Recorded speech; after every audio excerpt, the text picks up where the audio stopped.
When looking at the odds board here, you'll see this is a classic 2-horse Dutch bet, and for good reason, but let's get into the handicapping part of it here first. Speed sticking is going to be hard in here with all the early runners in here that are going to be able to set a sub 22 second first call. And on top of that, the second call is going to be just as contested with all of them pressing the issue trying to get to the front. Now I landed on the 9 here, 21 3/5 seconds to the first call, 44 seconds to the second call as the baseline, as a projected pace that I wanted to look at for everyone else in here. Also, I ended up tossing these early runners because when you're using that 44 second call as the mark, the off the pace runners are going to absolutely eat those fractions up.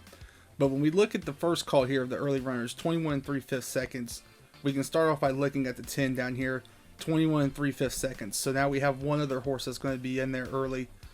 Then when we come up here to the 1, we can see as well 21 3/5 seconds at the first call, 45 seconds to the second call, and was in first in that race. It's going to be much faster in here today, and that's an easy way to toss an early runner.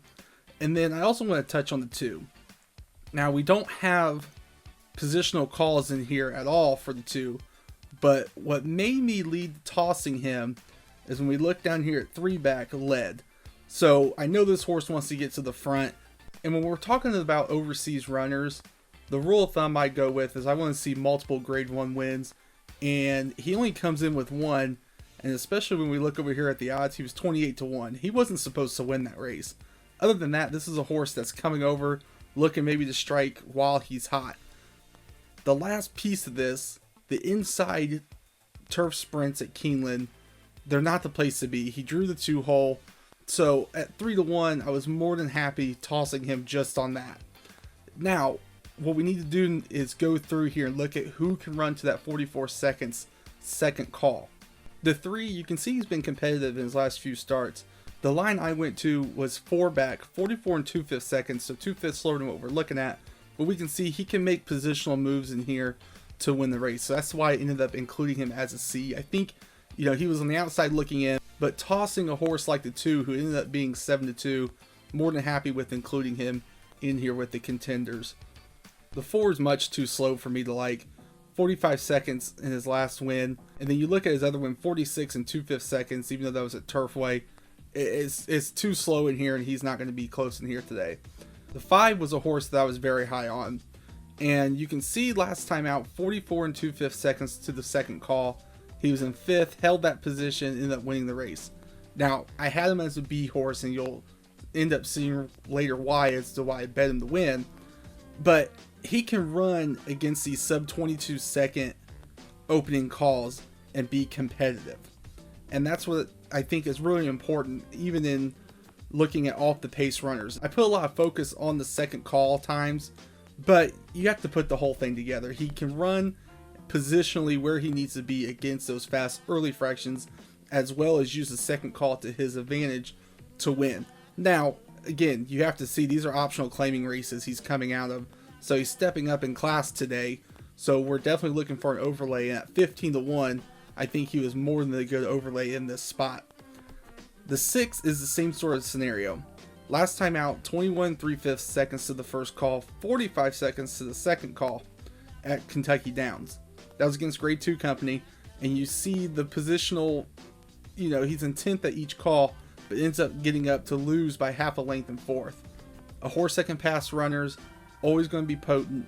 And then when we look 2 back, again, a sub 22 second first call, and he holds position, same sort of running line, and then explodes in here late to win the race. He was who I felt had the most upside coming in here, and again, 10-1, a lot to like on a horse that's improving and should be getting a pace setup that he'll like in here today. The 7 was a runner, and you'll see that the same sort of decision process that I have with the 8 as to why I didn't bet him is what I had in here with the 7. The issue he has today is that he wants to be forward, and there's 4 of the runners that look like they can get to the front before him. His best races are coming when he's up front at the first call. There's going to be 4 other horses there.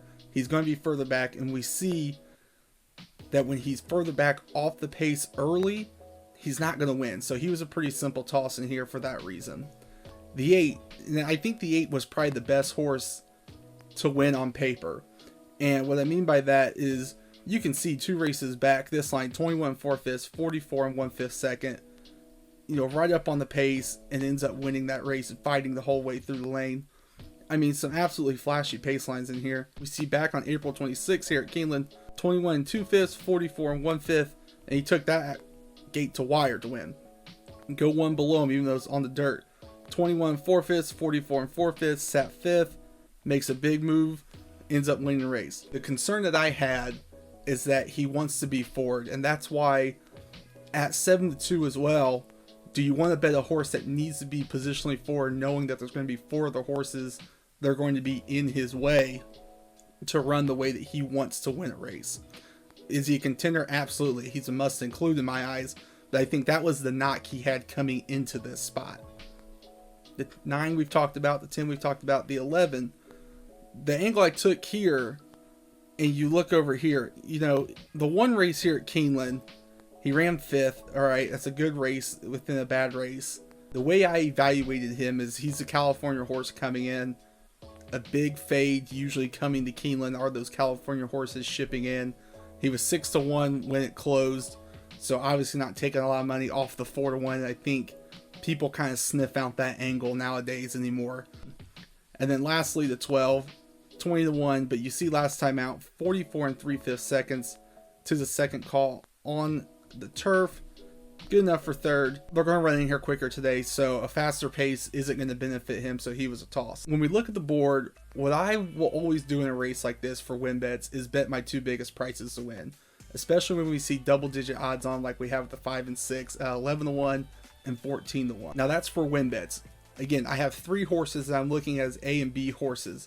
Take the 2 biggest odds and bet them. That you're putting yourself in a position to hit a race that, you know, maybe I say, you know, I think this 8 is the best horse, and he looks to be on paper, but you're getting such massive overlay odds on the 5 and 6 that you're forced into betting them, and I think a lot of people shy away from that. Even if I didn't hit this race with the 5 winning, you know you're taking the right handicapping approach into your betting. You're saying, I know this 8 needs to be more forward, but there's 4 other horses that are going to be ahead of him than where he wants to be, probably positionally, to win. Now, the sort of security blanket I had in here was that I started off this leg with daily doubles as well, and included the 8, because in the next race, and you'll see I was wrong, I didn't think the favorite was legitimate at all.